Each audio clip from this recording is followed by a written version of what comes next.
On February 27, 1991, 40 Iraqi soldiers on Felaka Island did something that had never happened before in the history of warfare.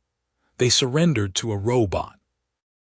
A small drone, a Pioneer unmanned aerial vehicle launched from the USS Wisconsin, buzzed low over their trenches.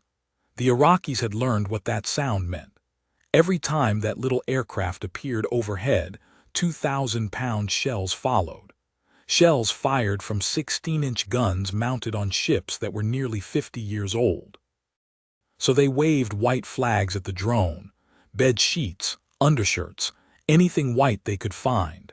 Back on the Wisconsin, the drone crew called their captain. "Sir, they want to surrender. What should I do with them?" It was the first time humans had ever surrendered to a machine, and it happened because of the last battleships that would ever fire their guns in anger. The USS Missouri and USS Wisconsin were both Iowa-class battleships, launched in 1944 and 1943. Missouri had hosted the Japanese surrender ceremony that ended World War II. Wisconsin had shelled Okinawa and the Japanese home islands. These ships had fought the last great naval war in history. By 1990, they should have been museum pieces. They were museum pieces, recommissioned in the 1980s as part of President Reagan's 600-ship Navy, fitted with Tomahawk cruise missiles and modern electronics, but still carrying those same 9 16-inch guns that had bombarded Pacific Islands half a century earlier. When Saddam Hussein invaded Kuwait, both battleships deployed to the Persian Gulf, and on January 17, 1991, Missouri fired her first Tomahawk missiles at Baghdad, helping open Operation Desert Storm. But that's not what made history. What made history came a few weeks later. On February 3, 1991, the Missouri fired her main battery in combat for the first time since the Korean War, since March of 1953.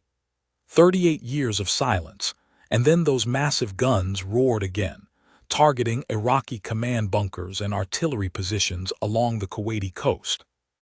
3 days later, Wisconsin relieved her sister ship and fired her own 16-inch guns for the first time since March of 1952. 39 years. Think about that. These guns had been built to fight the Imperial Japanese Navy. The men who designed them were long dead. The enemies they'd been built to destroy had been American allies for decades. And here they were, hurling shells 19 miles into Kuwait, creating craters 50 feet wide. The two battleships took turns on the gun line, pounding Iraqi positions, softening coastal defenses for an amphibious assault that the Iraqis expected, but that would never actually come. Together, Missouri and Wisconsin fired over 1 million pounds of ordnance. Wisconsin alone fired 319 16-inch rounds and 881 5-inch rounds during the campaign. When Wisconsin's Pioneer drone spotted Iraqi trucks resupplying a command post on February 21st, the battleship trained her guns on the complex and leveled 10 buildings. A Saudi Marine commander watching the strike radioed back, "I wish we had a battleship in our Navy." The ground war ended on February 28th. Wisconsin fired the last naval gunfire support mission of the entire conflict, and with that final salvo, the era of the battleship officially ended. Both ships were decommissioned within months of returning home. Wisconsin on September 30, 1991, Missouri in March of 1992. They would never fire again. No battleship would ever fire again. Today you can visit both of them. Missouri sits at Pearl Harbor, right next to the USS Arizona Memorial. The ship that ended World War II anchored near the ship whose destruction started America's war.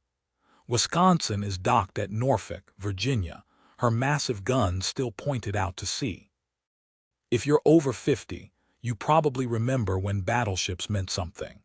When these floating fortresses represented American power in a way that aircraft carriers and cruise missiles never quite captured. There's something visceral about a 16-inch gun, something that a Tomahawk launched from a submarine just can't replicate. Desert Storm was their last mission, and in those final weeks of February 1991, two World War II veterans got to do what they were built for one last time, before the world moved on without them. If you ever served on a battleship or knew someone who did, drop your stories in the comments. And if you want more untold stories from the Gulf War, hit subscribe. We've got plenty more coming. Until next time,